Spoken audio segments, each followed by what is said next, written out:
बंगरा थाना अंतर्गत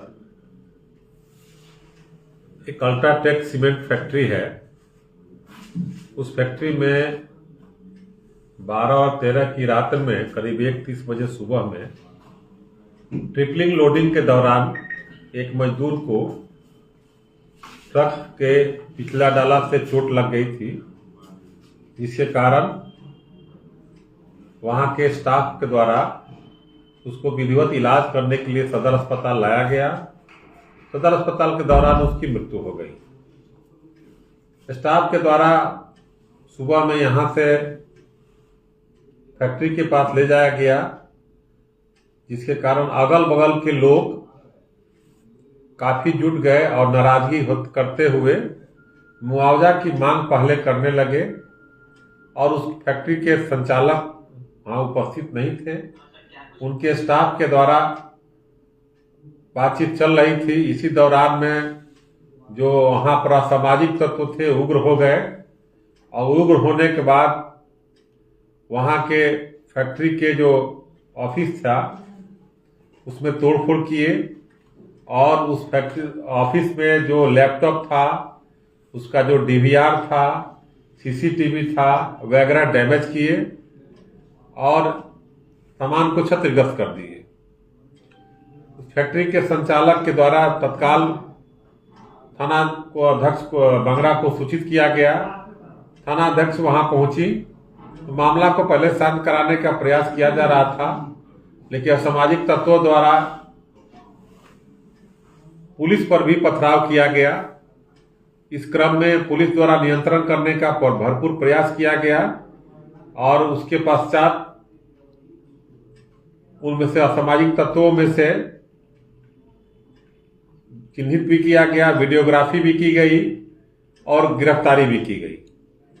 गिरफ्तारी तत्काल 6 व्यक्तियों की गई, और उन गिरफ्तार व्यक्तियों के ही निशानदेही पर जो अल्ट्राटेक सीमेंट का एक लैपटॉप था और जो हार्ड डिस्क सीसीटीवी का था उसको बरामद किया गया है।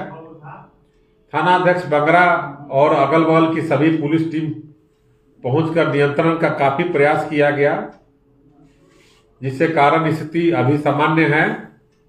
थाना अध्यक्ष बंगरा को भी स्वयं चोट लगी थी नियंत्रण के दौरान।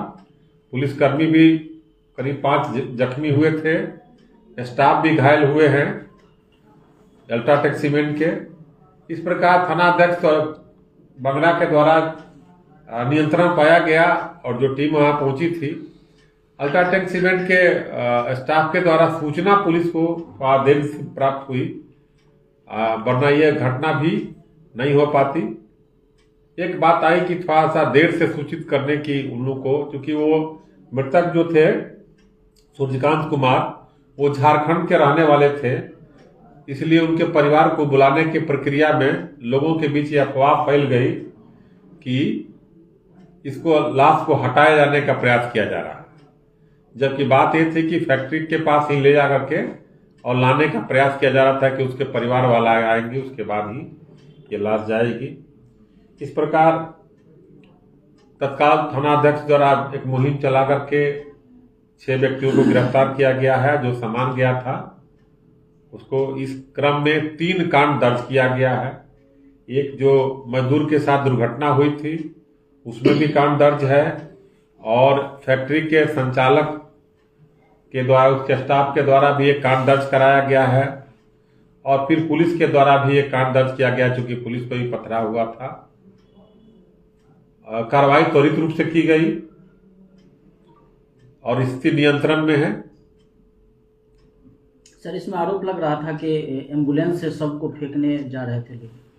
नहीं, एम्बुलेंस से फेंकने का जो अफवाह फैलाया गया वो गलत था, चूंकि स्टाफ के द्वारा स्वयं इलाज के लिए सदर अस्पताल लाया गया था, तो फेंकने की बात ही गलत है।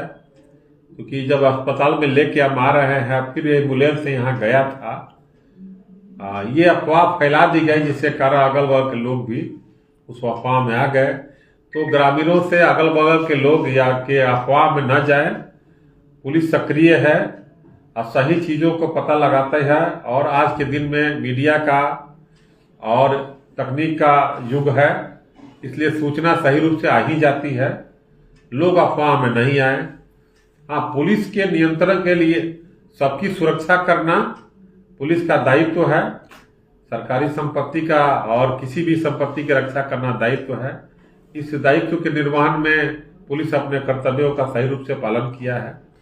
आम जनता से भी अपील है कि अनावश्यक रूप से सड़क जाम एवं किसी भी परिस्थिति में तोड़फोड़ की हिस्सा न बने, वरना वीडियोग्राफी के आधार पर चिन्हित कर करके काम दर्ज करके कार्रवाई की जाएगी। जो मृतक थे उसका एक दोस्त था, उन्होंने ही बताया कि डभैत से उसको पुलिस को यहाँ लाया गया था, इससे पहले गंगा में फेंकने की कवायद की जा रही थी। नहीं, उनके द्वारा जो इस साथ में अफवाह फैला इलाज दिया गया था, जबकि वो खुद गेट के पास थे, फैक्ट्री के गेट के पास ही थे। गंगा में फेंकने की तो बात ही गलत थी, यह अफवाह फैलाया गया, उसी पे इतना बड़ा उपद्रव हुआ। हाँ, और कुछ मुआवजा की मांग थी। मुआवजा के कारण जो अभी मांग हो रहा था, तो मुआवजा का मांग के कारण ये दबाव दिया गया, लेकिन दबाव जो है तोड़फोड़ के कारण दिया गया, ये गैर कानूनी। धन्यवाद।